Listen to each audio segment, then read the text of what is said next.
So Naledi Farm was born out of a children's book which I wrote in 2010. So when I was expecting our third child, I decided I just had this creative spirit growing in me, and I decided to put a children's book for him together. Because my husband and I, are dreamers, we now wanted to create a physical space, where children and families could walk into this vegetable garden. The book is called Tshimong Meroho Le Naledi, in the vegetable garden with Naledi. We now wanted to give this book 3D form, for people to be able to walk and experience this vegetable garden that we're talking about. So the book is really based around my life. I was just going back to how I grew up, with my father. And I'm my father's daughter. I would follow my father everywhere.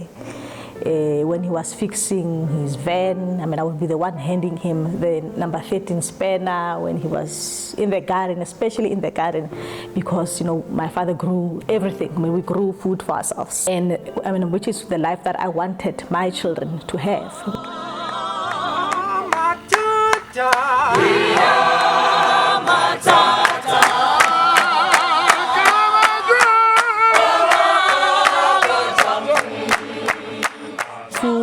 Food is basic, but easily with a packet of seeds that cost less than maybe 10, 15 rands, you are able to grow food that you'll eat now, and harvest seeds that you can keep for generations to come.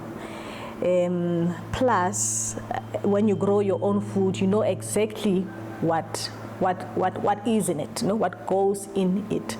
Most of the food that we buy in stores, you often find this term organic, but do we really know that it is organic? But if you grow the food yourself, you know that the meal that you're placing in front of your children, every lunchtime, every dinner time, is good and will nourish their bodies. It's the most liberating thing, to be able to grow your own food.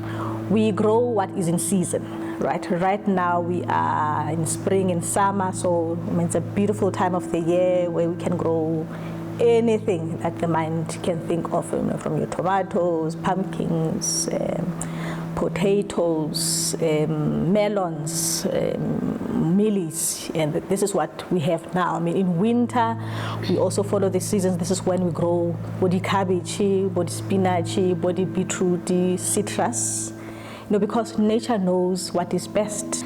So we always plant what is in season. But on top of that, we are also blessed that after the rains, we're now really praying, that we get good rains. We have our indigenous meroho, bo tepe, bo siruwe, bo leroto, just growing widely without our intervention. And, we just get to enjoy, the abundance that nature provides.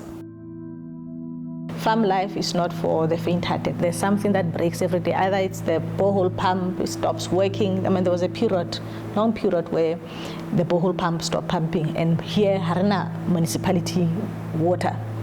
So it means we had no water. We had to bring in tankers to fill up our tanks. So every drop, so we had to go back to that Vascom where every drop that comes out of a tap is very, very precious.